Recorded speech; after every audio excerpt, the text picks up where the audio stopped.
당신도 혹시 저녁 6시가 가장 무섭지 않으신가요? 해가 기울어지는 시간입니다. 창밖으로 노을이 번지고 거리에 불빛이 하나둘 켜지기 시작할 때 저는 문득 제 집이 너무 조용하다는 걸 느낍니다. 마치 오래된 시골집의 마당처럼 한때는 아이들의 웃음소리로 가득했던 공간이 이제는 낙엽만 굴러다니는 것처럼 제 집도 그렇게 텅 비어버렸습니다. 냉장고 돌아가는 소리, 벽시계 초침 소리, 그리고 제 숨소리만이 이 집을 채우고 있습니다. 평생을 누군가를 위해 밥을 짓고 설거지를 하고 빨래를 개며 살아왔습니다. 늘 누군가의 발소리를 기다렸고 엄마 배고파하는 그 한마디에 하루의 피로가 녹아내리곤 했습니다. 그런데 이제는 아무도 제 밥을 기다리지 않습니다. 아이들은 각자의 삶을 살고 있고 남편은 먼저 떠나가셨거나 혹은 같은 집에 살면서도 다른 세계에 계십니다. 대화는 점점 줄어들고 필요한 말만 주고받는 사이가 되었습니다. 오늘 뭐 먹을까? 아무거나. 그 아무거나라는 말 속에 담긴 무관심이 가슴을 찌릅니다. 혹시 제가 이상한 걸까요? 나이 들면 원래 이런 건가요? 외로움이 사치라고 감사할 줄 알아야 한다고 스스로를 다그쳐 봅니다. 하지만 밤이 되면 침대에 누워서 천장을 바라보며 생각합니다. 내가 지금 사라져도 누가 알까? 무서운 생각입니다. 하지만 솔직한 생각이기도 합니다. 부처님께서 말씀하신 이야기가 있습니다. 어느 날 한 여인이 부처님께 찾아왔습니다. 갓난아기를 안고 있었는데 그 아기는 이미 숨이 끊어진 뒤였습니다. 여인은 울며 부처님께 아이를 살려달라고 애원했습니다. 부처님께서는 조용히 말씀하셨습니다. 좋다. 하지만 한 가지 조건이 있다. 마을에 가서 한 번도 죽음을 겪지 않은 집에서 겨자씨를 얻어오너라. 여인은 희망에 차서 집집마다 문을 두드렸습니다. 하지만 모든 집에는 죽음의 그림자가 있었습니다. 할아버지가 돌아가신 집, 남편을 잃은 집, 자식을 잃은 집. 여인은 깨달았습니다. 죽음과 상실은 모든 이의 몫이라는 것을, 혼자 아픈 것이 아니라는 것을. 저도 그랬습니다. 제가 혼자 외로운 줄 알았습니다. 하지만 창밖을 보면 저 많은 집들 속에 저처럼 혼자 저녁을 먹는 사람들이 있을 것입니다. 우리는 각자의 방에서 외로움을 삼키지만 사실 우리는 같은 고통을 나누고 있습니다. 아침에 일어나면 또 하루를 시작합니다. 텔레비전을 켜놓습니다. 사람 목소리라도 들어야 할 것 같아서입니다. 아침 뉴스가 나오든 드라마 재방송이 나오든 그저 누군가의 목소리가 필요합니다. 마트에 갑니다. 사실 살 것도 별로 없습니다.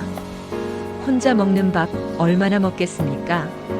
하지만 사람들 사이를 걷고 싶습니다. 계산대 직원이 건네는 감사합니다 한마디가 오늘 제가 듣는 유일한 인사일 수도 있으니까요. 동네 공원 벤치에 앉습니다. 봄에는 개나리가 피고 여름에는 나뭇잎이 우거지고 가을에는 단풍이 들고 겨울에는 앙상한 가지만 남습니다. 계절은 변하지만 저는 같은 자리에 앉아 있습니다. 옆에 누가 앉으면 좋겠다고 생각합니다. 말을 걸까 말까 망설이다가 결국 아무 말도 못하고 일어섭니다. 괜히 이상한 사람으로 보일까봐, 폐를 끼치는 건 아닐까봐, 거절당할까봐 두렵습니다. 저녁이 되면 또 그 시간이 옵니다. 6시, 7시. 세상은 가족들이 모이는 시간인데 저는 혼자 밥상을 차립니다. 옛날 할머니 댁 부엌에 있던 낡은 밥상이 생각납니다. 한때는 8 식구가 둘러앉아 밥을 먹던 그 밥상이 세월이 지나며 점점 작아졌습니다. 1명, 2명 떠나가고 마지막에는 할머니 혼자 그 큰 밥상 앞에 앉아 계셨습니다. 제 밥상도 그렇게 작아졌습니다. 반찬 2-3가지, 작은 밥그릇 하나. 텔레비전을 보며 밥을 먹습니다. 맛이 없습니다. 무엇을 먹어도 맛이 없습니다. 전화기를 들여다봅니다. 자식들에게 전화를 걸까 합니다. 하지만 망설여집니다. 엄마 바쁜데요. 나중에 전화할게요. 그 말을 들을까봐 차라리 전화를 안 거는 게 낫습니다. SNS를 들여다봅니다. 친구들은 손주들과 찍은 사진을 올립니다. 여행을 다녀온 사진을 올립니다. 모두들 행복해 보입니다. 저만 뒤처진 것 같습니다. 저만 외로운 것 같습니다. 창밖을 봅니다.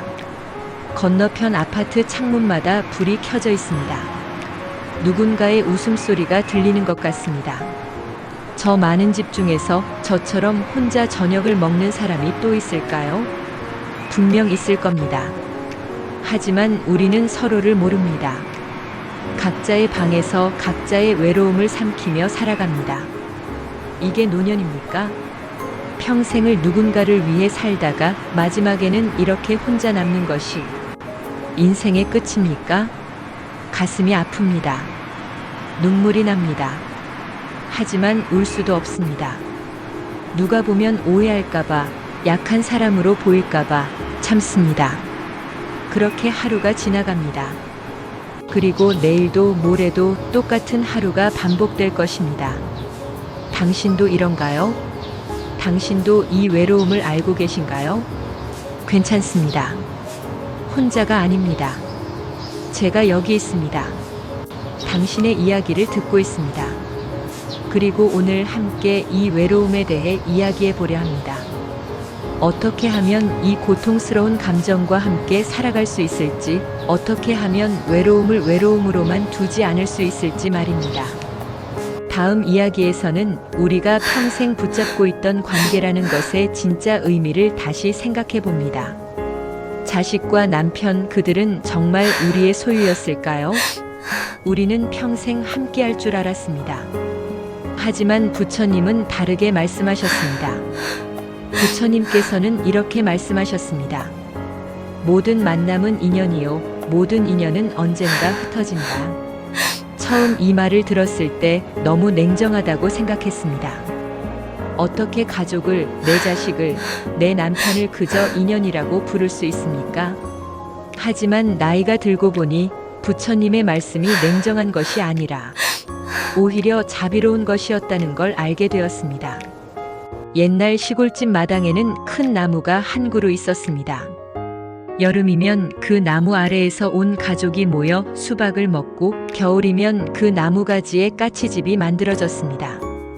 하지만 어느 해 태풍이 지나가고 나서 그 나무는 쓰러졌습니다. 우리는 울었습니다. 왜 우리 나무만 쓰러졌을까? 이 나무는 영원히 있을 줄 알았는데. 하지만 할아버지께서 말씀하셨습니다. 나무도 사람처럼 태어나고 자라고 늙고 쓰러지는 게야. 영원한 것은 없단다. 그때는 그 말이 슬프게만 들렸습니다. 하지만 이제는 압니다. 그것이 자연의 이치라는 것을. 우리는 착각하며 살아왔습니다. 자식은 내 것이라고, 남편은 내 사람이라고, 가족은 영원히 함께할 거라고 믿었습니다. 그래서 모든 것을 쏟아부었습니다. 내 시간을, 내 청춘을, 내 꿈을 그들을 위해 희생했습니다. 아이가 태어났을 때 이 아이를 위해서라면 뭐든 할 수 있다고 생각했습니다. 밤새 아픈 아이를 안고 있어도, 내 한 끼를 굶어도 그게 당연하다고 여겼습니다. 남편과 결혼했을 때 평생을 함께하겠다고 맹세했습니다. 그 사람의 부모님을 내 부모님처럼 모시고, 그 사람의 가족을 내 가족처럼 섬겼습니다. 그렇게 몇십 년을 살았습니다. 그런데 어느 순간부터 관계가 변하기 시작했습니다. 자식들은 커갔습니다. 당연한 일입니다. 그래야 하는 일입니다. 하지만 제 마음은 준비가 되어 있지 않았습니다. 엄마, 이제 제 인생 살게요. 엄마는 엄마 인생 사세요. 좋은 말입니다. 옳은 말입니다. 하지만 이 말을 듣는 제 가슴은 너무 아팠습니다. 그럼 나는 뭐지? 지금까지 내가 한 건 뭐지? 배신감이 들었습니다. 서운함이 밀려왔습니다. 부처님께서 하신 말씀이 있습니다. 어느 날 한 여인이 부처님을 찾아왔습니다. 저의 아들이 제 말을 듣지 않습니다. 어떻게 하면 순종하게 만들 수 있습니까? 부처님께서 물으셨습니다. 그대는 그 아이를 몇 년이나 품속에서 키웠는가? 9달 동안 뱃속에, 그리고 2해 동안 품에 안고 키웠습니다. 부처님께서 말씀하셨습니다. 그 짧은 시간 그대가 그 아이를 품었던 것이지 그 아이가 그대의 소유가 된 것은 아니다. 그대는 그저 강물이 흐르도록 길을 내어준 땅과 같다. 강물을 소유할 수는 없는 법이니라. 가슴에 와닿는 말씀이었습니다. 자식은 원래부터 내 것이 아니었습니다. 잠시 내 몸을 빌려 이 세상에 왔을 뿐 그들은 그들만의 인생을 살아가야 하는 독립된 존재입니다. 제가 그들을 낳았다고 해서 그들이 평생 저에게 빚진 것이 아닙니다. 마치 봄에 핀 꽃이 가을이 되면 떨어지는 것처럼 자식도 때가 되면 떠나가는 것입니다. 억지로 꽃잎을 나무에 붙들어 매둘 수 없듯 자식도 붙잡을 수 없습니다. 오히려 제가 그들을 통해 배웠습니다. 사랑이 무엇인지, 희생이 무엇인지, 헌신이 무엇인지 그들을 키우며 배웠습니다. 그것만으로도 충분한 선물이었습니다. 남편도 마찬가지입니다. 평생 함께하겠다는 약속은 거짓이 아니었습니다. 하지만 그 평생이라는 것이 우리가 생각했던 것과 다를 수 있습니다. 낡은 찻잔을 생각해 봅니다. 어머니가 쓰시던 그 찻잔 수십 년을 함께했지만 어느 날 손에서 미끄러져 깨졌습니다. 영원할 줄 알았는데 하며 슬퍼했지만 그것이 모든 물건의, 모든 관계의 운명입니다. 인연에는 시작이 있고 끝이 있습니다. 그 끝이 죽음으로 오든 마음의 멀어짐으로 오든 그것은 자연스러운 흐름입니다. 억지로 붙잡으려 하면 고통만 커집니다. 전화를 자주 하면 엄마 바빠요라고 하고 찾아가면 미리 말씀하시지 하며 불편해하고 뭘 해줘도 엄마 이제 안 해도 돼요라고 합니다. 필요 없는 사람이 된 기분입니다. 버려진 기분입니다. 남편도 마찬가지입니다. 젊을 때는 그래도 서로에게 필요한 사람이었습니다. 대화도 나누고 함께 꿈도 꾸었습니다. 하지만 세월이 지나며 우리는 같은 집에 사는 남남이 되었습니다. 말이 줄어들었습니다. 웃음이 사라졌습니다. 그저 습관적으로 함께 살 뿐입니다. 혹은 남편이 먼저 떠났습니다. 갑자기 혹은 오랜 투병 끝에 제 곁을 떠났습니다. 평생 함께 하자던 그 약속은 뭐였나요? 원망스러웠습니다. 하지만 부처님은 말씀하셨습니다. 인연은 조건이 맞아서 모이는 것이고 조건이 닿으면 흩어지는 것이다. 씨앗이 땅에 떨어져 싹을 틔우려면 햇빛과 물과 흙이 필요합니다. 조건이 맞으면 꽃이 피지만 조건이 닿으면 꽃은 집니다. 아무리 아름다운 꽃도 영원히 피어 있을 수는 없습니다. 자식이 멀어진다고, 남편과 사이가 멀어진다고 그것이 제 잘못이 아닙니다. 인연의 조건이 변한 것입니다. 이제는 다른 방식으로 관계를 바라봐야 합니다. 자식에게 기대하지 않기, 남편에게 의지하지 않기, 그들이 제 외로움을 채워줄 거라고 생각하지 않기. 이게 냉정하게 들릴 수 있습니다. 사랑이 없는 것처럼 들릴 수 있습니다. 하지만 오히려 반대입니다. 진짜 사랑은 상대를 내 소유물로 만들지 않는 것입니다. 상대에게 짐을 지우지 않는 것입니다. 상대가 자유롭게 살도록 내려놓는 것입니다. 그래야 비로소 우리도 자유로워질 수 있습니다. 자식이 전화하지 않아도 괜찮습니다. 그들은 그들의 삶을 살고 있는 것입니다. 그것이 제가 바라던 일 아닙니까? 그들이 잘 사는 것, 그것만으로도 충분합니다. 남편과 대화가 없어도 괜찮습니다. 같은 공간에 있다는 것만으로도 이미 충분한 인연입니다. 더 이상 많은 것을 바라지 않아도 됩니다. 남편이 떠났다면 그 인연이 다한 것입니다. 슬퍼할 수 있습니다. 그리워할 수 있습니다. 하지만 원망할 필요는 없습니다. 모든 만남은 헤어짐을 예고하고 모든 인연은 언젠가 끝이 납니다. 이것이 세상의 이치입니다. 이 이치를 받아들일 때 우리는 비로소 관계에서 자유로워집니다. 더 이상 상대에게 기대하지 않고 더 이상 상대 때문에 고통받지 않으며 그저 지금 이 순간 함께 있음에 감사할 수 있습니다. 그리고 이제 혼자인 시간을 두려워하지 않게 됩니다. 다음 이야기에서는 부처님께서 가르쳐 주신 혼자 걷는 길의 진짜 의미를 알아봅니다. 혼자라는 것이 정말 불행일까요?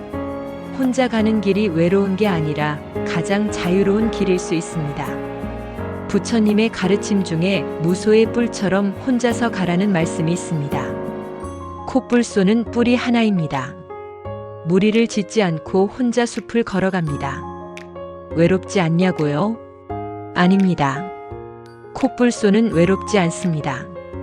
자유롭습니다. 부처님 시절에 이런 이야기가 전해집니다.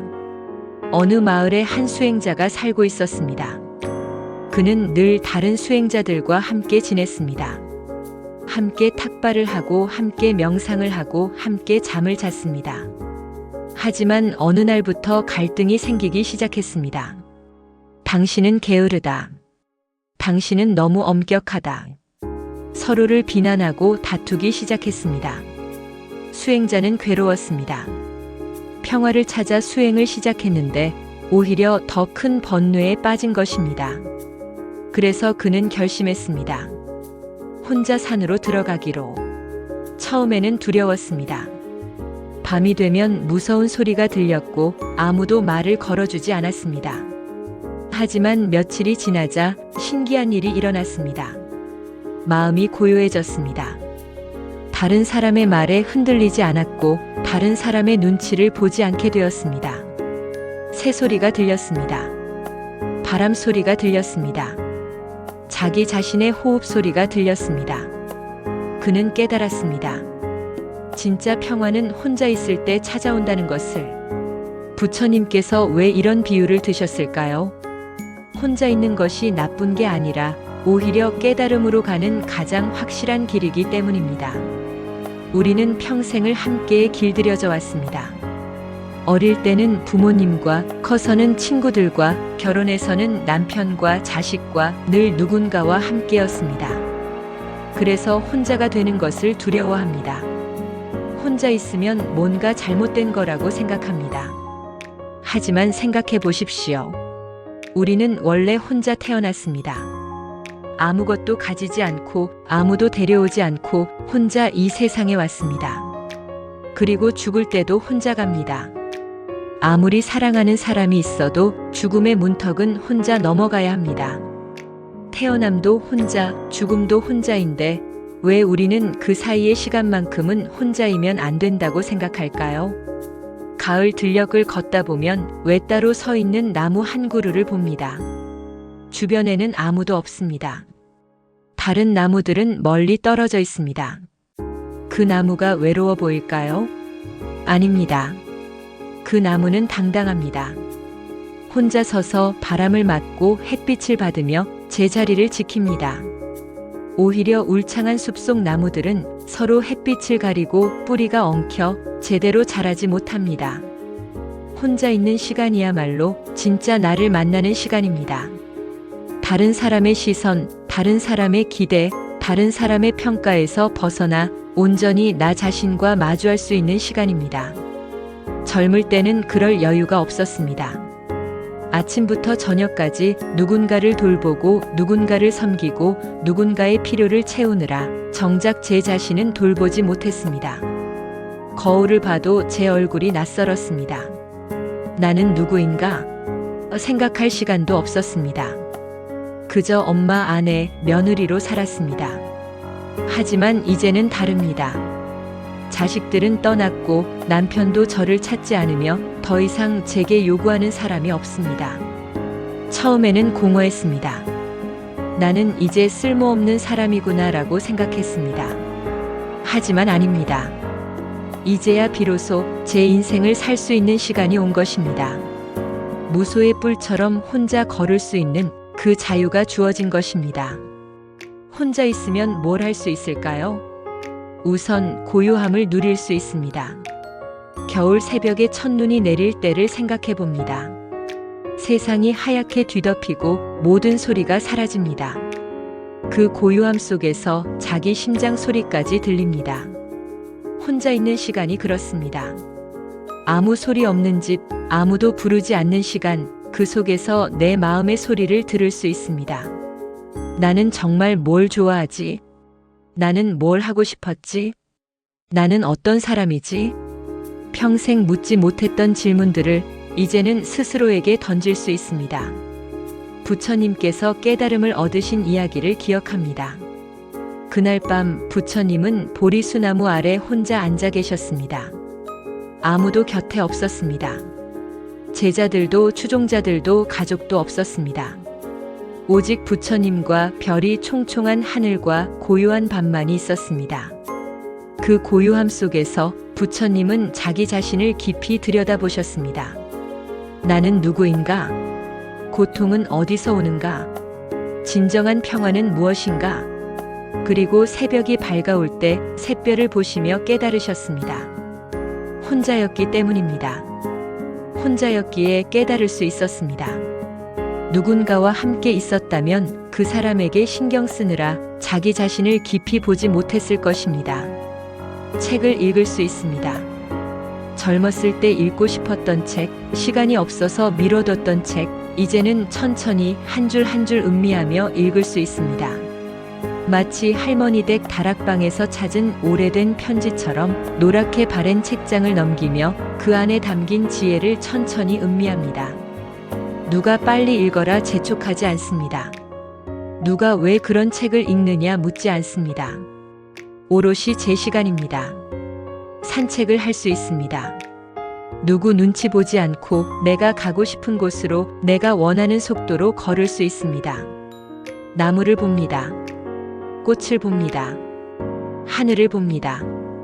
예전에는 그냥 지나쳤던 것들이 이제는 새롭게 보입니다. 아, 이 나무가 여기 있었구나. 이 꽃이 이렇게 예뻤구나. 혼자 있으니까 보입니다. 누군가와 함께 있으면 그 사람에게 신경 쓰느라 주변이 안 보입니다. 하지만 혼자 걸으면 세상이 다르게 보입니다. 명상을 할 수 있습니다.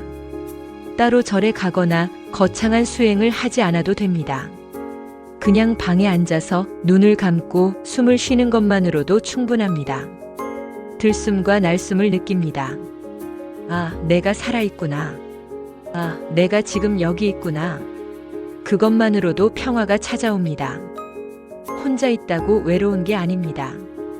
오히려 혼자 있을 때 진짜 나를 만날 수 있고 진짜 평화를 느낄 수 있습니다. 옛날 어느 선승의 이야기가 있습니다.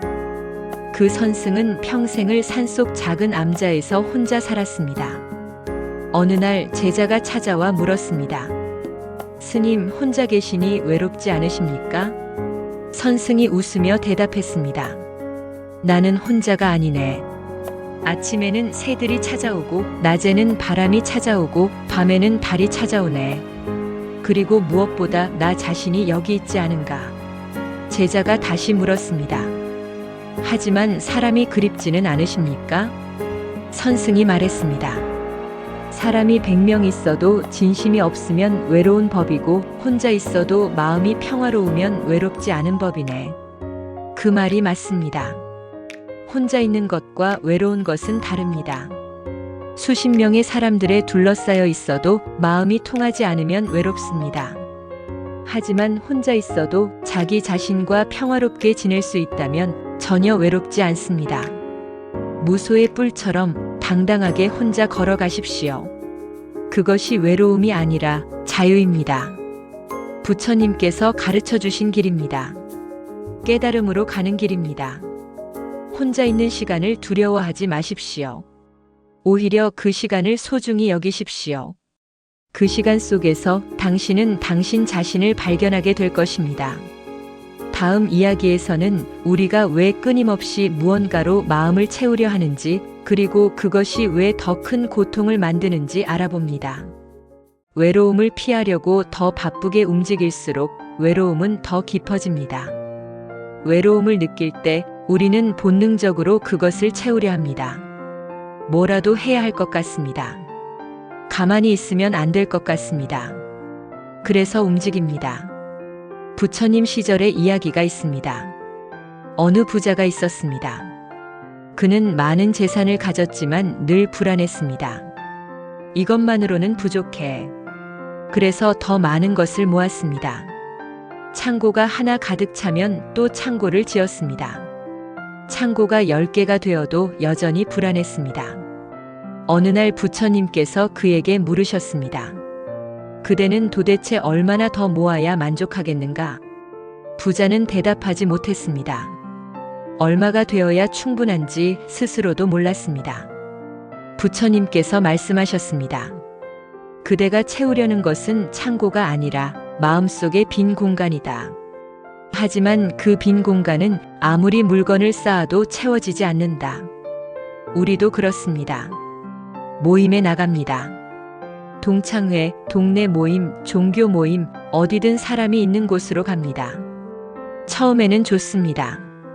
사람들과 이야기를 나누고 웃고 밥을 먹으면 순간적으로 외로움이 잊혀집니다.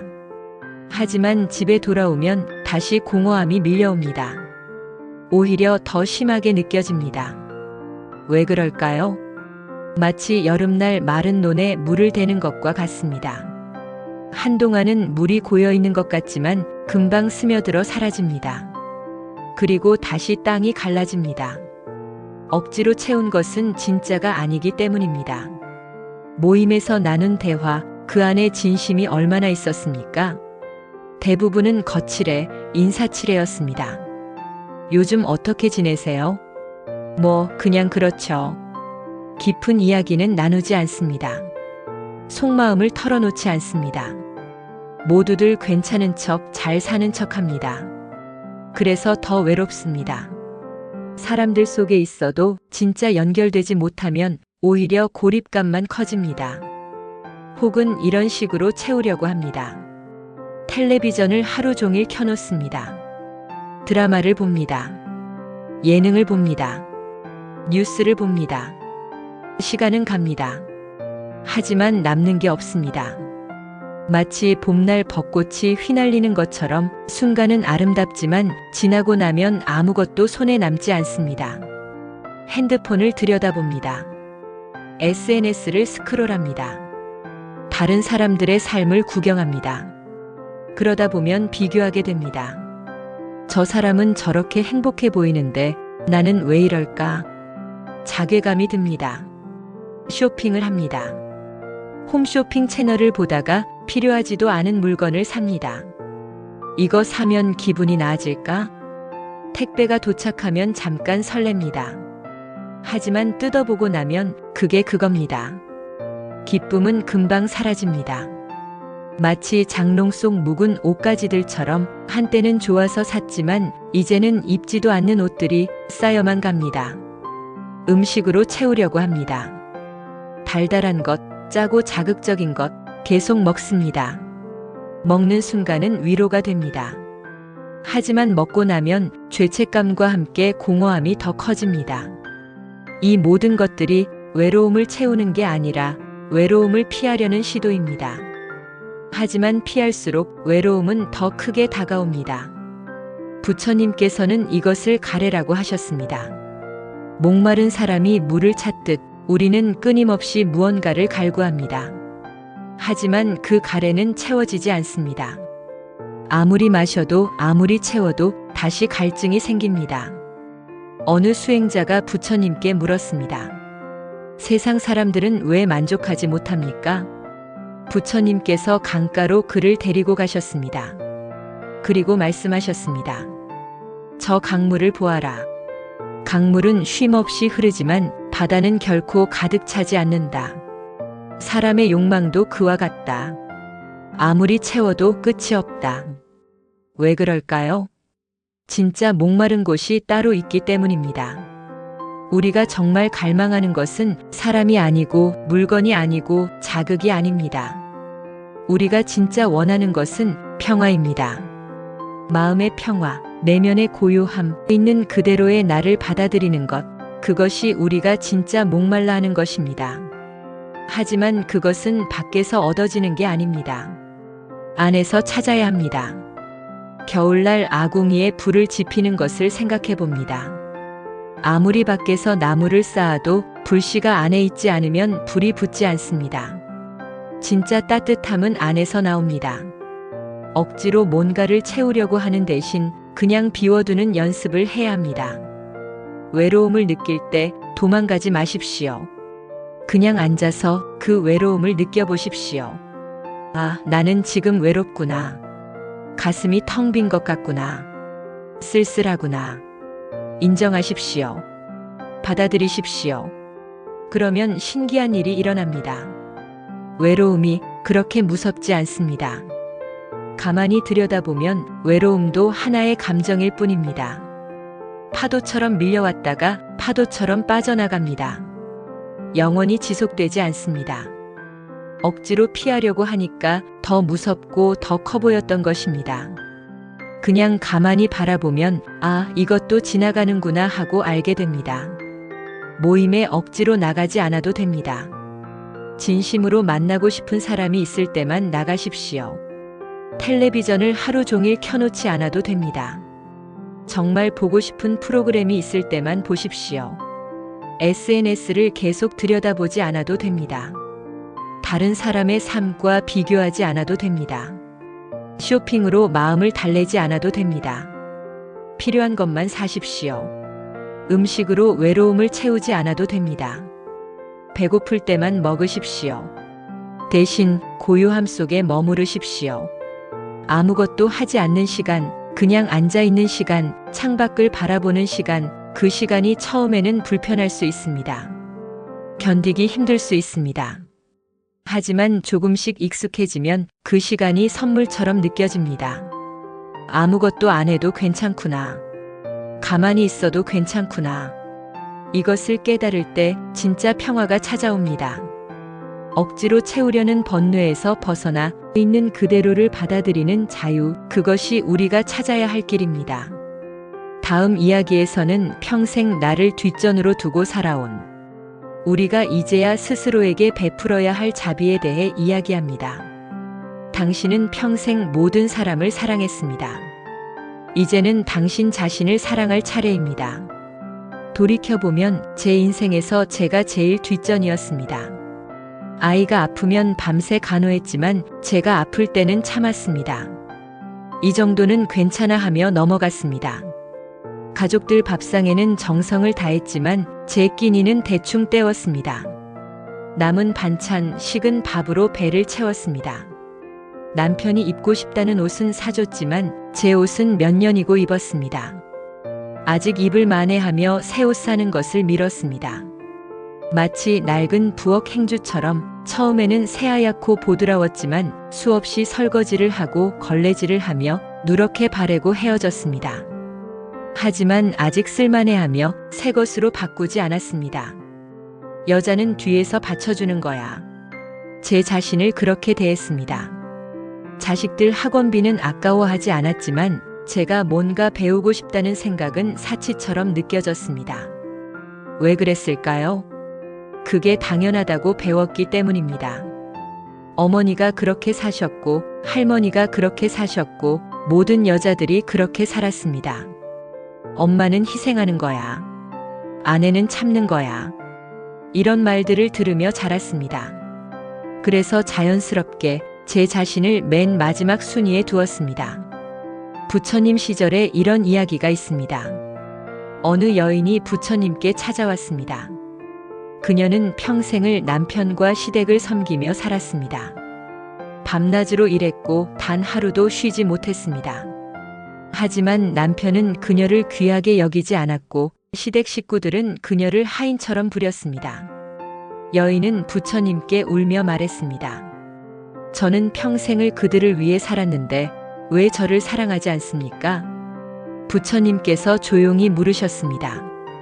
그대는 그대 자신을 사랑했는가? 여인은 멈칫했습니다. 자기 자신을 사랑한 적이 있었던가? 생각해 본 적도 없었습니다. 부처님께서 말씀하셨습니다. 스스로를 사랑하지 않는 사람을 남들이 어찌 사랑하겠는가? 그대가 그대 자신을 귀하게 여기지 않는데 남들이 어찌 그대를 귀하게 여기겠는가? 가슴에 와닿는 말씀입니다. 하지만 이제 와서 생각해 봅니다. 그게 정말 옳은 일이었을까? 희생은 아름다운 것이라고 배웠습니다. 하지만 희생만 하다가 정작 제 자신은 잃어버렸습니다. 거울을 봅니다. 주름진 얼굴, 굽은 허리, 거친 손. 이것이 제 모습입니다. 언제 이렇게 늙었을까요? 언제 이렇게 지쳤을까요? 평생을 달려왔는데 정작 제가 어디로 가고 있었는지는 몰랐습니다. 그저 누군가를 위해 앞만 보고 달렸습니다. 이제 멈춰 섰습니다. 더 이상 달릴 곳도 없고 달려줄 사람도 없습니다. 그제야 보입니다. 제가 얼마나 저를 소홀히 대했는지, 제가 얼마나 저에게 가혹했는지. 미안합니다. 제 자신에게 미안합니다. 평생 당신은 최선을 다했습니다. 아무도 알아주지 않아도, 아무도 칭찬하지 않아도 묵묵히 제 자리를 지켰습니다. 새벽같이 일어나 밥을 짓고 늦은 밤까지 설거지를 하고 아픈 몸을 이끌고 일터에 나갔습니다. 당신은 강했습니다. 당신은 대단했습니다. 마치 마당 한 구석에 심어진 무궁화 나무처럼 한여름 뜨거운 햇볕에도 한겨울 매서운 추위에도 묵묵히 꽃을 피웠습니다. 아무도 물을 주지 않아도, 아무도 거름을 주지 않아도 스스로 뿌리를 내리고 스스로 꽃을 피웠습니다. 당신이 그랬습니다. 하지만 아무도 그렇게 말해주지 않았습니다. 당신 덕분이야. 당신이 있어서 우리가 살아. 고마워. 이런 말을 듣고 싶었습니다. 하지만 듣지 못했습니다. 그래도 괜찮다고, 그게 당연한 거라고 스스로를 달랬습니다. 이제는 알아야 합니다. 당신은 충분히 잘했습니다. 아니, 충분히를 넘어서 훌륭하게 해냈습니다. 완벽하지 않았을 수도 있습니다. 실수도 했을 것입니다. 후회되는 순간도 있을 것입니다. 하지만 그 모든 순간들이 당신이 최선을 다한 결과였습니다. 그때 그 상황에서 당신이 할 수 있는 최선이었습니다. 자책하지 마십시오. 내가 더 잘했어야 했는데, 내가 더 참았어야 했는데, 내가 더 해줬어야 했는데, 이런 생각들 이제는 내려놓으셔도 됩니다. 당신은 이미 충분히 했습니다. 더 이상 자신을 채찍질하지 마십시오. 부처님께서는 자비를 말씀하셨습니다. 자비는 남에게만 베푸는 게 아닙니다. 자기 자신에게도 베풀어야 합니다. 아니, 오히려 자기 자신에게 먼저 자비를 베풀어야 남에게도 진짜 자비를 베풀 수 있습니다. 어느 스님의 이야기가 있습니다. 그 스님은 평생을 남을 돕는 일에 헌신했습니다. 가난한 사람을 돕고 아픈 사람을 돌보고 자신의 것은 모두 나눠주었습니다. 하지만 어느 날 그는 쓰러졌습니다. 몸이 너무 지쳐 있었습니다. 다른 스님이 그를 간호하며 말했습니다. 스님 자신도 돌보지 못하면서 어찌 남을 돌볼 수 있습니까? 빈 그릇으로는 남에게 물을 줄 수 없는 법입니다. 그제야 그는 깨달았습니다. 자기 자신을 돌보는 것도 수행의 일부라는 것을. 자기 자비란 무엇일까요? 자신의 고통을 인정하는 것, 자신의 한계를 받아들이는 것, 자신을 용서하는 것, 자신을 있는 그대로 사랑하는 것입니다. 이제는 자신에게 물어보십시오. 나는 지금 뭐가 필요할까? 나는 지금 뭘 하고 싶을까? 나는 무엇이 나를 행복하게 할까? 평생 다른 사람의 필요만 물었습니다. 이제는 나 자신에게 물어볼 차례입니다. 작은 것부터 시작하십시오. 오늘은 제가 먹고 싶은 걸 먹겠습니다. 누가 뭐라 하든 제 입맛에 맞는 음식을 먹겠습니다. 오늘은 제가 하고 싶은 걸 하겠습니다. 누구 눈치 보지 않고 제가 원하는 일을 하겠습니다. 오늘은 제 몸을 돌보겠습니다. 아픈 곳이 있으면 쉬고 피곤하면 눕겠습니다. 오늘은 제 마음을 들여다보겠습니다. 슬프면 울고 기쁘면 웃겠습니다. 아주 작은 것들입니다. 하지만 이 작은 것들이 당신에게 얼마나 소중한지 모릅니다.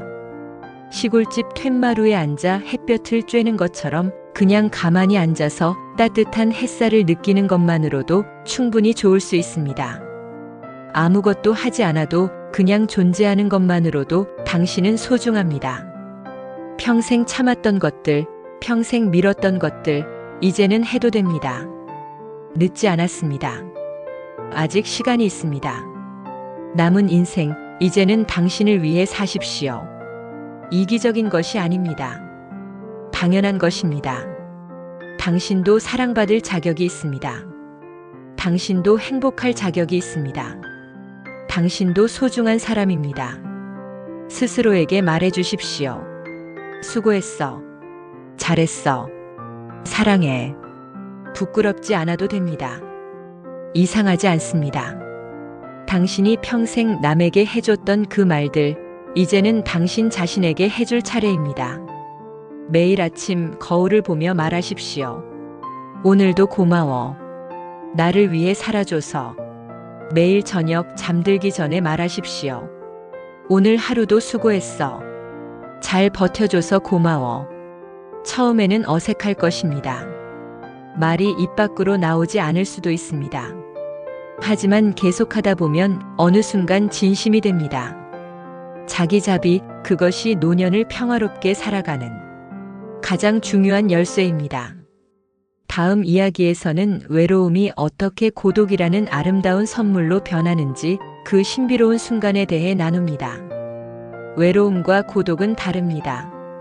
하나는 고통이고 하나는 선물입니다. 외로움과 고독. 비슷해 보이지만 전혀 다릅니다. 외로움은 고통입니다. 누군가가 필요한데 없을 때, 연결되고 싶은데 연결되지 못할 때 느끼는 결핍의 감정입니다. 하지만 고독은 다릅니다. 고독은 선택입니다. 스스로 혼자 있기를 선택하고 그 시간을 즐기는 것입니다. 같은 혼자 있는 시간이지만 마음가짐에 따라 지옥이 될 수도 천국이 될 수도 있습니다. 부처님의 제자 중에 아난다라는 분이 계셨습니다. 어느 날 아난다가 부처님께 물었습니다. 세존이시여, 혼자 수행하는 것과 함께 수행하는 것, 어느 것이 더 나은 길입니까? 부처님께서 대답하셨습니다. 아난다여, 좋은 벗과 함께라면 함께 가는 것이 좋다. 하지만 좋은 벗이 없다면 코끼리가 혼자 숲을 거니는 것처럼 차라리 혼자 가는 것이 낫다. 나쁜 벗과 함께 가는 것보다 고독 속에서 바른 길을 걷는 것이 훨씬 더 평화롭기 때문이다. 언제 외로움이 고독으로 바뀔까요? 받아들임이 일어날 때입니다. 나는 지금 혼자다. 이 사실을 저항하지 않고 있는 그대로 받아들일 때 외로움은 고독으로 변합니다. 처음에는 힘들었습니다. 저녁 시간이 되면 가슴이 허전하고 눈물이 났습니다. 왜 나만 이렇게 혼자일까? 내가 뭘 잘못했길래? 원망도 하고 자책도 했습니다. 하지만 어느 순간 깨달았습니다. 저항한다고 바뀌는 게 없구나. 자식들이 돌아오는 것도 아니고 남편이 변하는 것도 아니고 새로운 사람이 나타나는 것도 아니었습니다. 저항은 그저 제 마음만 더 힘들게 할 뿐이었습니다. 마치 가을날 낙엽이 지는 것을 막으려는 것과 같았습니다. 아무리 나무를 흔들고 소리쳐도 낙엽은 떨어집니다. 그것이 계절의 이치입니다. 그래서 내려놓았습니다. 그래, 나는 지금 혼자야. 그리고 그건 괜찮아. 이렇게 생각하니 신기하게도 마음이 편해졌습니다. 더 이상 누군가를 기다리지 않았습니다. 더 이상 전화가 오기를 바라지 않았습니다. 더 이상 누군가 나를 찾아주기를 원하지 않았습니다. 대신 이 혼자만의 시간을 어떻게 보낼까 생각하기 시작했습니다. 아침에 일어나면 서두르지 않습니다. 천천히 일어나서 창문을 엽니다. 바람이 들어옵니다. 오늘 날씨가 좋네. 혼잣말을 합니다. 누가 들어주지 않아도 괜찮습니다. 제가 듣습니다. 차를 끓입니다. 천천히 정성스럽게 제가 좋아하는 방식으로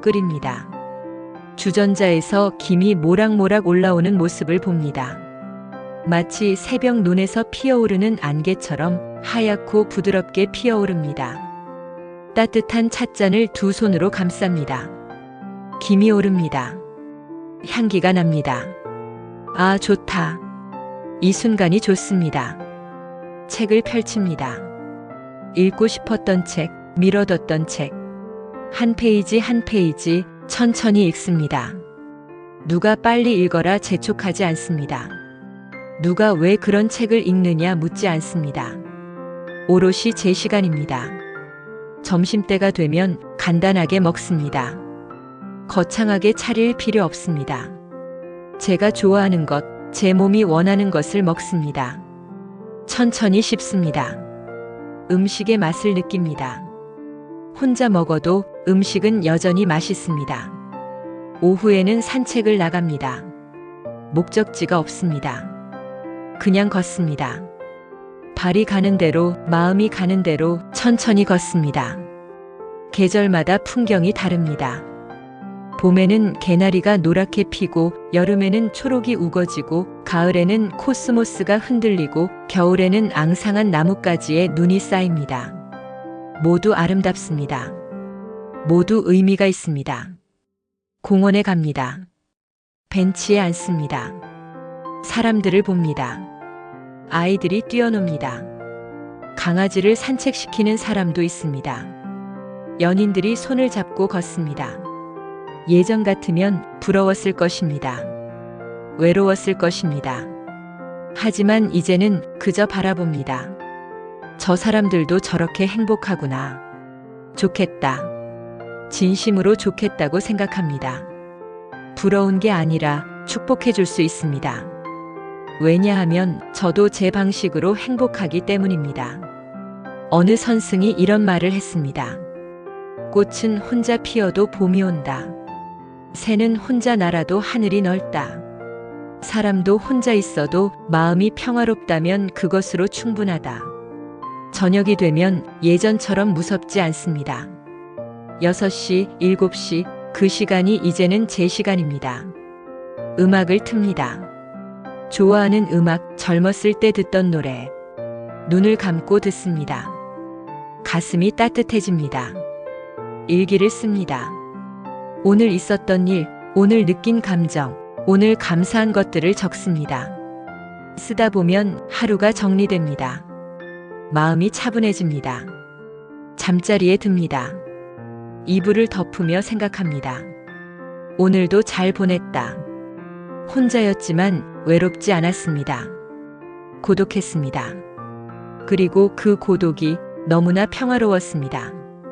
이것이 바로 외로움이 고독으로 바뀌는 순간입니다. 억지로 누군가를 만나지 않아도, 억지로 무언가를 하지 않아도 그냥 나 자신과 함께 있는 것만으로 충분히 행복할 수 있습니다. 고독은 자유입니다. 누구의 눈치도 보지 않고, 누구의 기대에도 부응하지 않고 오롯이 나로 살 수 있는 시간입니다. 마치 산속 오두막에 혼자 사는 것처럼 세상의 소음에서 벗어나 내 안의 고요함을 듣는 시간입니다. 이 자유를 한번 맛보면 다시는 예전으로 돌아가고 싶지 않습니다. 물론 가끔은 사람이 그리울 수 있습니다. 그럴 때는 만나면 됩니다. 하지만 그것도 제 선택입니다. 외로움 때문에 억지로 만나는 게 아니라 진심으로 만나고 싶어서 만나는 것입니다. 그 차이가 큽니다. 고독 속에서 우리는 비로소 자유로워집니다. 그리고 그 자유가 노년을 가장 아름답게 만드는 선물입니다. 다음 이야기에서는 우리가 붙잡고 있는 과거의 무게를 내려놓고 지금 이 순간을 사는 법을 배웁니다. 과거는 이미 지나갔습니다. 그곳에 머물면 현재를 잃어버립니다. 나이가 들면 과거를 더 자주 떠올립니다. 젊었을 때, 아이들이 어렸을 때, 남편과 사랑했을 때, 그때가 좋았습니다. 그때로 돌아가고 싶습니다. 사진첩을 펼칩니다. 옛날 사진들을 봅니다. 웃고 있는 가족들, 어린 아이들, 젊은 제 모습. 그때가 진짜 좋았는데. 한숨이 나옵니다. 눈물이 납니다. 왜 그때 더 행복한 줄 몰랐을까요? 왜 그때 더 잘하지 못했을까요? 후회가 밀려옵니다. 그때 남편한테 더 잘할 걸. 그때 아이들이랑 더 놀아줄 걸. 그때 더 사랑한다고 말할 걸. 그때라는 말이 입에서 떠나지 않습니다. 하지만 그때는 이미 지나갔습니다. 아무리 그리워해도 아무리 후회해도 돌아갈 수 없습니다. 부처님께서는 말씀하셨습니다. 과거에 집착하지 말라. 미래를 불안해하지 말라. 오직 지금 이 순간에 깨어 있으라. 부처님의 제자들 중에 한 노스님이 계셨습니다. 그 스님은 늘 과거를 그리워했습니다. 젊었을 때 놓쳤던 기회들, 하지 못한 일들, 그런 것들을 생각하며 한탄했습니다. 부처님께서 그에게 물으셨습니다. 그대는 지금 어디에 있는가? 노스님이 대답했습니다. 여기 부처님 앞에 있습니다. 부처님께서 다시 물으셨습니다. 그렇다면 그대의 마음은 어디에 있는가? 노스님은 대답하지 못했습니다. 몸은 여기 있지만 마음은 과거에 머물러 있었습니다. 부처님께서 말씀하셨습니다. 과거는 이미 제가 되어버린 장작과 같다. 아무리 그것을 쥐고 있어도 다시 불을 피울 수는 없다. 새 장작을 가져와야 하느니라. 하지만 우리는 자꾸 과거로 돌아갑니다. 과거가 더 좋아 보이기 때문입니다. 지금보다 과거가 더 행복했다고 믿기 때문입니다. 정말 그럴까요? 사실 과거도 그때는 힘들었습니다. 아이들을 키울 때 매일이 전쟁이었습니다. 잠도 제대로 못 자고 밥도 제대로 못 먹고 아이가 아프면 마음이 찢어지는 것 같았습니다. 남편과 싸울 때도 있었습니다. 서운하고 화나고 속상했습니다. 시댁 식구들 눈치 보며 살 때 숨이 막혔습니다. 그때도 언제 이 시간이 지나갈까 했습니다. 하지만 이제 와서 보면 그때가 좋았던 것처럼 느껴집니다. 왜 그럴까요? 기억은 미화되기 때문입니다. 힘들었던 것은 잊고 좋았던 것만 기억하기 때문입니다. 마치 오래된 흑백 사진처럼 세월이 지나면서 거친 부분은 흐려지고 아름다운 순간만 선명하게 남습니다. 그리고 무엇보다 과거는 이미 끝났기 때문에 더 이상 불안하지 않기 때문입니다. 지금은 불확실합니다. 앞으로 어떻게 될지 모릅니다. 그래서 두렵습니다. 하지만 과거는 이미 일어난 일입니다. 결과를 알고 있습니다. 그래서 안전하게 느껴집니다. 그래서 우리는 과거로 도망갑니다. 하지만 그곳에 머물면 지금을 놓칩니다. 지금 이 순간 당신은 살아 있습니다. 숨을 쉬고 있습니다. 해가 뜨고 해가 집니다. 계절이 바뀝니다. 이 모든 것이 지금 일어나고 있는데 과거에만 머물면 이것들을 보지 못합니다. 할머니 댁 다락방에 쌓여있던 낡은 혼수품들을 생각합니다. 이불, 옷, 그릇들. 한때는 새 것이었고 소중했던 것들. 하지만 이제는 곰팡이가 피고 좀이 먹어 쓸 수가 없습니다. 과거에 집착하는 것도 그렇습니다. 한때는 아름다웠지만 이제는 썩어가는 것을 붙잡고 있는 것입니다. 과거를 내려놓는 것 쉽지 않습니다. 하지만 해야 합니다. 어떻게 내려놓을까요? 먼저 과거를 있는 그대로 받아들여야 합니다. 좋았던 것도 나빴던 것도 모두 제 인생이었습니다. 후회하지 마십시오.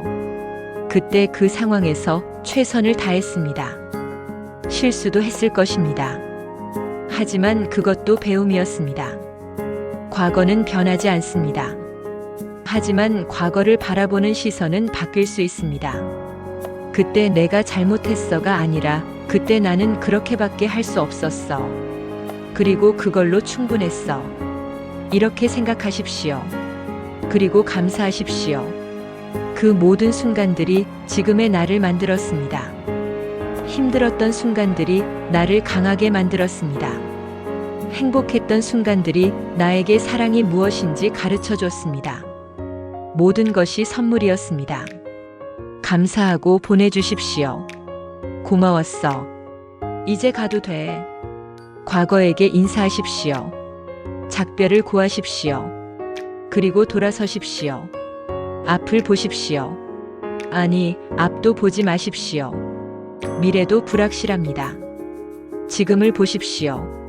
지금 이 순간, 당신이 앉아 있는 이 자리, 당신이 숨 쉬고 있는 이 공기, 당신이 듣고 있는 이 소리. 지금 여기. 과거는 이미 갔고 미래는 아직 오지 않았습니다. 오직 지금만이 진짜입니다. 지금 이 순간을 놓치지 마십시오. 과거를 그리워하며 지금을 흘려보내면 나중에 또 후회하게 됩니다. 그때 현재를 더 즐길 걸. 그러니 지금 여기에 깨어 있으십시오. 차 한 잔을 마시면 그 맛을 온전히 느끼십시오. 산책을 하면 발바닥에 닿는 땅의 감촉을 느끼십시오. 누군가와 이야기를 나누면 그 사람의 목소리에 귀 기울이십시오. 과거는 좋은 추억으로 간직하되 거기에 머물지는 마십시오. 지금이 가장 소중한 시간입니다. 다음 이야기에서는 관계를 비우고 정리할 때 오히려 더 맑아지고 깊어지는 노년의 지혜를 나눕니다. 많은 사람이 필요한 게 아닙니다. 진심한 사람이면 충분합니다. 젊을 때는 많은 사람을 만났습니다. 동창들, 동료들, 이웃들, 수십, 수백 명의 사람들과 인사를 나누며 살았습니다. 명절이면 친척들이 모였고 생일이면 친구들이 찾아왔고 언제나 사람들로 북적였습니다. 그게 좋은 줄 알았습니다. 사람이 많은 게 축복인 줄 알았습니다. 하지만 나이가 들고 보니 많은 게 중요한 게 아니었습니다. 질이 중요했습니다. 마치 가을 추수 때를 생각해 봅니다. 벼 이삭이 수천 개 달려 있어도 알맹이가 없는 쭉정이가 많으면 소용없습니다. 알맹이가 꽉 찬 벼 이삭 몇 개가 훨씬 더 소중합니다. 수십 명의 아는 사람보다 한 명의 진짜 친구가 더 소중합니다. 노년이 되면 관계도 정리됩니다. 어떤 사람들은 자연스럽게 멀어집니다. 이사를 가거나 연락이 끊기거나 혹은 세상을 떠나기도 합니다. 처음에는 서운했습니다. 왜 연락을 안 할까? 나를 잊은 건가? 하지만 이제는 압니다. 그것도 자연스러운 흐름이라는 것을. 인연에는 때가 있습니다. 함께할 때가 있고 떨어질 때가 있습니다. 억지로 붙잡을 필요가 없습니다. 오히려 정리되는 것이 좋습니다. 진짜 관계만 남기 때문입니다. 부처님 시절의 이야기가 있습니다. 어느 상인이 부처님을 찾아왔습니다. 그는 많은 친구를 두고 있었지만 늘 외로웠습니다. 부처님께서 물으셨습니다. 그대는 친구가 몇 명이나 되는가? 수백 명입니다. 그렇다면 그 중에서 그대가 곤경에 처했을 때 진심으로 도와줄 사람은 몇 명인가? 상인은 생각에 잠겼습니다. 한참을 생각하다가 대답했습니다. 아마도 한두 명 정도일 것입니다. 부처님께서 말씀하셨습니다. 그렇다면 그 한두 명이 그대의 진짜 친구다. 나머지는 그저 아는 사람일 뿐이다. 이제는 묻게 됩니다. 이 사람과의 만남이 나에게 평화를 주는가? 이 사람과 함께 있을 때 편안한가? 이 사람은 나를 있는 그대로 받아들여 주는가? 이 질문에 예라고 답할 수 있는 사람, 그 사람만 곁에 두면 됩니다. 거칠애로 만나는 사람, 의무감으로 만나는 사람, 만나고 나면 오히려 기운이 빠지는 사람, 그런 사람들은 이제 내려놓아도 됩니다. 냉정하게 들릴 수 있습니다. 하지만 이것이 진짜 지혜입니다. 우리에게 남은 시간 그리 많지 않습니다. 그 귀한 시간을 진짜 소중한 사람에게 써야 합니다. 한 명이면 충분합니다. 진심으로 통하는 친구 한 명, 편하게 대화 나눌 수 있는 이웃 한 명, 마음을 나눌 수 있는 사람 한 명. 그 한 명이 있다면 당신은 외롭지 않습니다. 오히려 수십 명의 사람에 둘러싸여 있어도 진심을 나눌 사람이 없다면 그게 진짜 외로움입니다. 제게도 그런 친구가 있습니다. 자주 만나지는 않습니다. 한 달에 한 번 혹은 두 달에 한 번 차 한 잔 마시며 이야기를 나눕니다. 하지만 그 사람과 함께 있으면 편안합니다. 아무 말하지 않아도 침묵이 불편하지 않습니다. 있는 그대로의 제 모습을 보여줄 수 있습니다. 화장하지 않은 얼굴, 늙은 제 모습, 약한 제 마음 다 보여줄 수 있습니다. 그리고 그 사람도 자기 모습을 보여줍니다. 서로의 아픔을 나누고 서로의 기쁨을 나누고 서로를 위로합니다. 말이 많지 않아도 그 침묵 속에서 우리는 연결되어 있습니다. 마치 오래된 항아리 두 개가 나란히 놓여 있는 것 같습니다. 화려하지 않지만 세월을 견뎌온 그 무게와 깊이가 있습니다. 서로 기대지 않아도 그냥 옆에 있는 것만으로 든든합니다. 이런 관계 단 하나만 있어도 인생은 풍요롭습니다. 관계를 비우십시오. 억지로 유지하는 관계, 에너지를 소진시키는 관계, 진심이 없는 관계 모두 내려놓으십시오. 친구가 많아야 한다는 생각, 사람들과 어울려야 한다는 생각, 혼자 있으면 안 된다는 생각, 이런 생각들도 내려놓으십시오. 비우고 나면 오히려 더 맑아집니다. 소음이 사라지고 고요함이 찾아옵니다. 그 고요함 속에서 진짜 관계가 더 선명하게 보입니다. 그리고 무엇보다 나 자신과의 관계가 깊어집니다. 다른 사람에게 의지하지 않고 다른 사람의 인정을 구하지 않고 나 스스로 나의 친구가 됩니다. 외로울 때 누가 나를 위로해 줬으면 하는 대신 스스로에게 말을 겁니다. 괜찮아. 나는 여기 있어. 화날 때 누가 내 편이 되어줬으면 하는 대신 스스로에게 말합니다. 내 마음 이해해. 충분히 화날 만해. 기쁠 때 누가 함께 기뻐해줬으면 하는 대신 스스로를 축하합니다. 잘했어. 정말 잘했어. 나 자신이 나의 가장 좋은 친구가 됩니다. 그러면 더 이상 다른 사람이 없어도 외롭지 않습니다. 혼자 있어도 늘 나와 함께이기 때문입니다. 어느 선승의 말이 있습니다. 우물은 깊을수록 맑다. 관계도 깊을수록 맑다. 넓고 얕은 연못보다 좁고 깊은 우물이 낫다. 비움은 결핍이 아닙니다. 오히려 진짜 풍요로 가는 길입니다. 많이 가진 것보다 깊이 가진 것이 더 소중합니다. 노년의 관계는 양이 아니라 질입니다. 넓게가 아니라 깊게입니다. 비우십시오. 그리고 깊어지십시오. 그 깊이 속에서 진짜 평화를 발견하게 될 것입니다.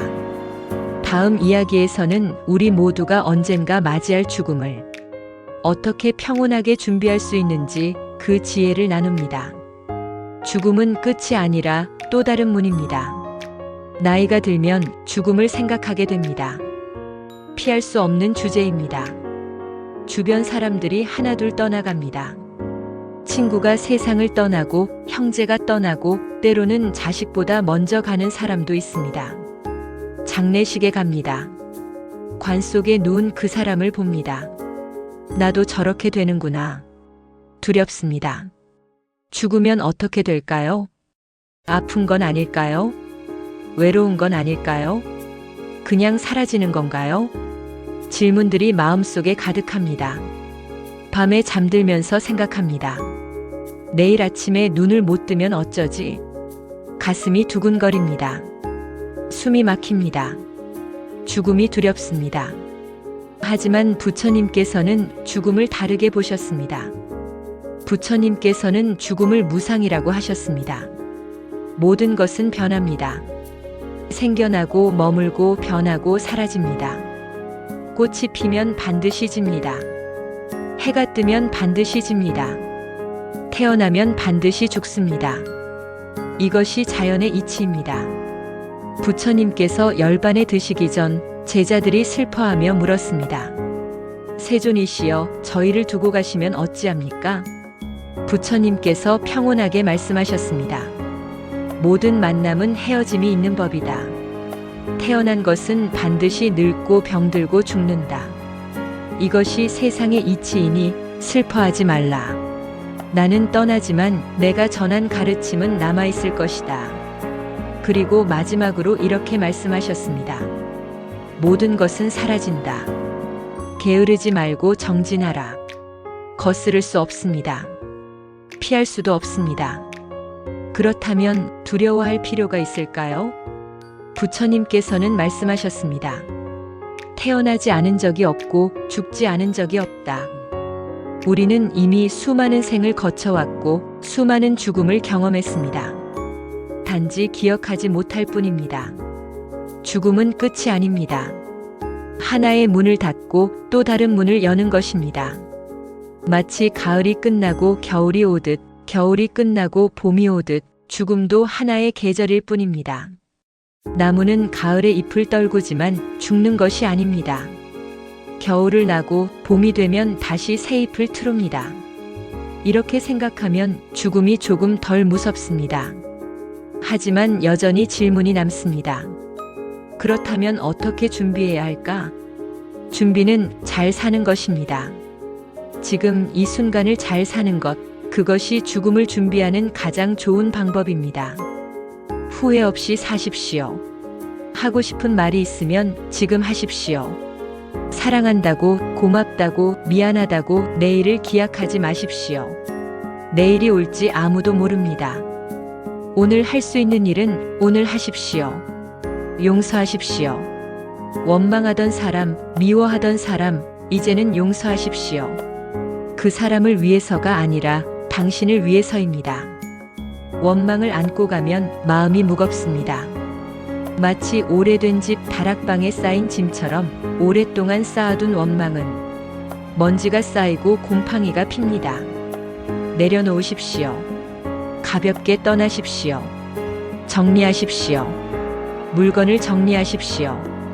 필요 없는 것은 버리고 소중한 것만 남기십시오. 자식들에게 짐이 되지 않도록 미리미리 정리하십시오. 유언을 쓰십시오. 거창한 것이 아니어도 됩니다. 내가 죽으면 어떻게 해달라고 간단하게 적어두십시오. 장례는 간소하게, 재산은 이렇게 나눠달라고 명확하게 남겨두면 남은 사람들이 편합니다. 그리고 무엇보다 평화를 찾으십시오. 마음의 평화, 그것이 가장 중요합니다. 죽을 때 두려움에 떨며 가는 것과 평온하게 가는 것, 큰 차이가 있습니다. 평온하게 가려면 지금 평온해야 합니다.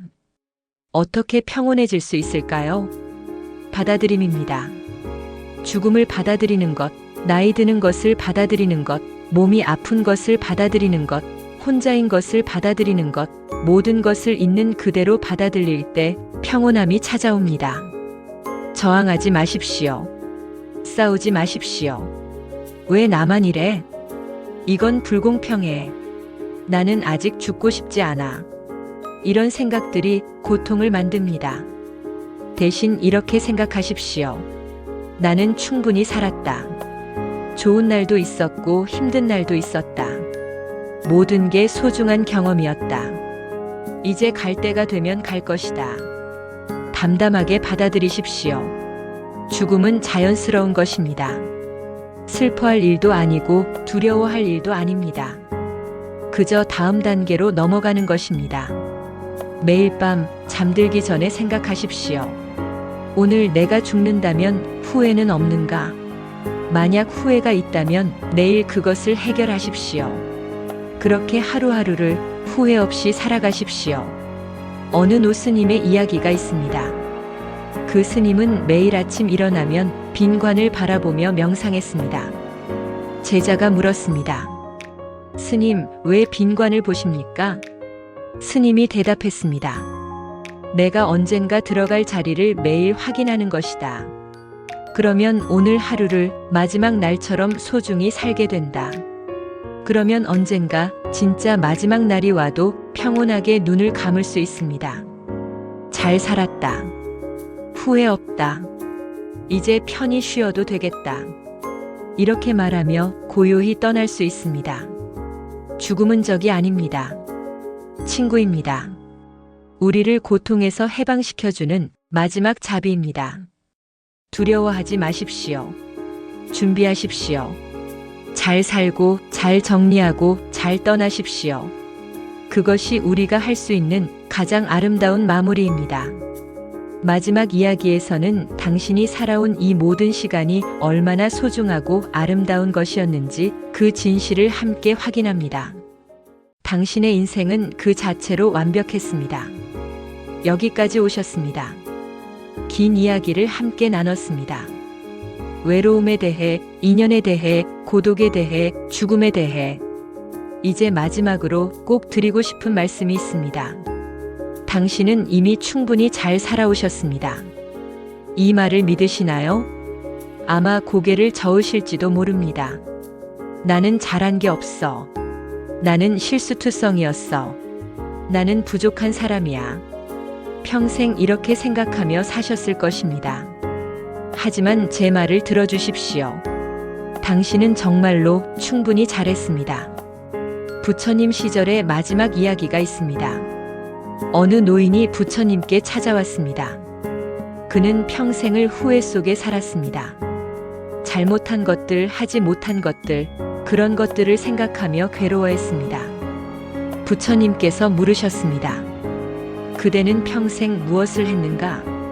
노인이 대답했습니다. 평범하게 살았습니다.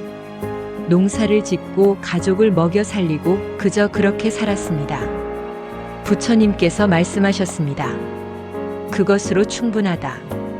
그대는 땅을 일구어 곡식을 키웠고 그 곡식으로 생명을 살렸다. 그것이 어찌 작은 일이겠는가? 그대는 이미 훌륭한 삶을 살았다. 노인은 눈물을 흘렸습니다.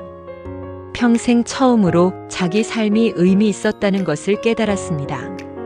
완벽하지 않았을 수 있습니다. 실수도 했을 것입니다. 후회되는 순간도 많았을 것입니다. 하지만 그럼에도 불구하고 당신은 최선을 다했습니다. 아침마다 일어나서 하루를 시작했습니다.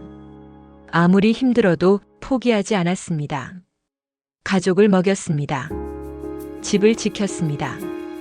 일을 했습니다. 아무도 알아주지 않아도, 아무도 칭찬하지 않아도 묵묵히 제자리를 지켰습니다. 그것이 얼마나 대단한 일인지 아십니까? 평생을 그렇게 살아낸 것, 그 자체로 당신은 영웅입니다. 젊었을 때는 몰랐을 것입니다. 이게 뭐가 대단해? 했을 것입니다. 하지만 이제는 아십니다. 하루하루 살아내는 것이 얼마나 힘든 일인지. 아픈 몸을 이끌고 외로운 마음을 달래며 그래도 살아낸 것, 그것이 바로 용기입니다. 당신은 용감한 사람입니다. 아이를 키웠습니다. 그 아이가 이제 성인이 되어 자기 삶을 살고 있습니다. 그것이 당신 덕분입니다. 밤새 깨서 아이를 안고 아플 때 간호하고 학교 보내고 밥 먹이고 수없이 많은 날들이 그 아이를 만들었습니다. 당신의 사랑이 그 아이를 키웠습니다. 마치 봄날 씨앗을 심어 여름 내내 정성껏 가꾸고 가을에 열매를 맺듯 당신은 생명을 키워냈습니다. 완벽한 부모는 없습니다. 실수도 했을 것입니다. 소리도 질렀을 것입니다. 때로는 화도 냈을 것입니다. 하지만 사랑했습니다. 진심으로 사랑했습니다. 그것으로 충분합니다. 남편과 함께 살았습니다. 혹은 남편 없이 홀로 살았습니다. 어느 쪽이든 쉽지 않았을 것입니다. 함께 살면 맞추느라 힘들었을 것이고 혼자 살면 외롭고 힘들었을 것입니다. 하지만 견뎌냈습니다. 버텨냈습니다. 그것이 당신의 힘입니다. 일을 했습니다. 직장에 다녔든 집에서 가사를 했든 농사를 지었든 당신은 일했습니다. 당신의 손으로 무언가를 만들어냈습니다. 밥상을 차렸고 옷을 빨았고 집을 청소했고 돈을 벌었고 그 모든 것이 세상을 움직이는 힘이었습니다. 당신 같은 사람들이 이 세상을 지탱해왔습니다. 당신은 중요한 사람입니다. 이제 늙었다고 쓸모없다고 생각하지 마십시오. 당신은 이미 해야 할 일을 다 했습니다. 이제는 쉬어도 됩니다.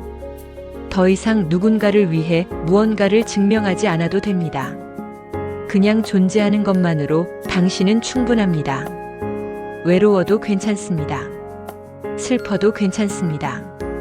힘들어도 괜찮습니다. 그 모든 감정이 당신이 살아있다는 증거입니다. 느끼는 것, 그것이 삶입니다. 완벽한 삶은 없습니다. 완벽한 사람도 없습니다. 모두가 각자의 방식으로 최선을 다하며 살아갑니다. 당신도 그랬습니다. 당신도 최선을 다했습니다. 이제는 스스로에게 말해 주십시오. 나는 잘했어. 나는 충분히 잘 살았어. 나는 소중한 사람이야. 이 말을 매일 해 주십시오. 거울을 보며 자신에게 말해 주십시오. 처음에는 어색할 것입니다. 믿어지지 않을 수도 있습니다. 하지만 계속 말하다 보면 어느 순간 진심으로 믿게 됩니다. 당신은 정말로 잘 살아왔습니다. 앞으로 남은 시간 얼마나 될지 모릅니다. 1년일 수도 10년일 수도 20년일 수도 있습니다. 그 시간을 후회로 채우지 마십시오. 자책으로 채우지 마십시오. 평화로 채우십시오. 감사로 채우십시오. 자비로 채우십시오. 매일 아침 눈을 뜨면 감사하십시오. 오늘도 살아있구나. 오늘도 숨을 쉬고 있구나. 그것만으로도 충분히 감사한 일입니다. 해가 뜨는 것을 보십시오. 새소리를 들으십시오. 바람을 느끼십시오. 이 모든 것이 선물입니다. 혼자 있어도 당신은 혼자가 아닙니다. 온 우주가 당신과 함께 있습니다. 나무도 꽃도 하늘도 모두 당신과 연결되어 있습니다. 당신은 우주의 일부입니다. 소중한 존재입니다. 외로움을 느낄 때 이것을 기억하십시오. 당신은 사랑받을 자격이 있습니다. 당신은 존중받을 자격이 있습니다. 당신은 행복할 자격이 있습니다. 나이가 많다고 늙었다고 그 자격이 사라지는 것이 아닙니다. 오히려 이 모든 세월을 살아낸 당신이기에 더 큰 자격이 있습니다. 스스로를 사랑하십시오. 스스로를 아끼십시오. 스스로에게 친절하십시오. 남은 인생 당신을 위해 사십시오. 더 이상 누군가의 기대에 부응하지 않아도 됩니다. 더 이상 누군가를 기쁘게 하려고 애쓰지 않아도 됩니다. 당신이 기쁘면 됩니다. 당신이 평화로우면 됩니다. 그것이 가장 중요합니다.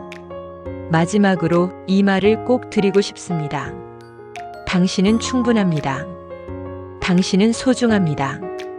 당신은 사랑받을 만한 사람입니다. 그리고 당신은 이미 아름답게 살아오셨습니다. 고맙습니다. 당신이 살아주셔서, 당신이 여기 있어 주셔서, 당신의 존재 자체가 이 세상의 빛입니다. 그것을 잊지 마십시오. 혼자 있는 저녁, 이제는 조용히 차를 마십니다. 창밖을 바라봅니다. 노을이 집니다. 예전처럼 외롭지 않습니다. 예전처럼 무섭지 않습니다. 고요합니다. 평화롭습니다. 나는 괜찮다. 이 한마디가 모든 것을 바꿔놓았습니다. 당신도 그러시길 바랍니다. 오늘도 수고하셨습니다. 내일도 잘 살아가시길 바랍니다. 당신을 응원합니다. 그리고 기억하십시오. 당신은 혼자가 아닙니다. 이 말을 듣는 수많은 사람들이 지금 당신과 같은 마음으로 같은 길을 걷고 있습니다. 우리는 함께입니다. 고맙습니다.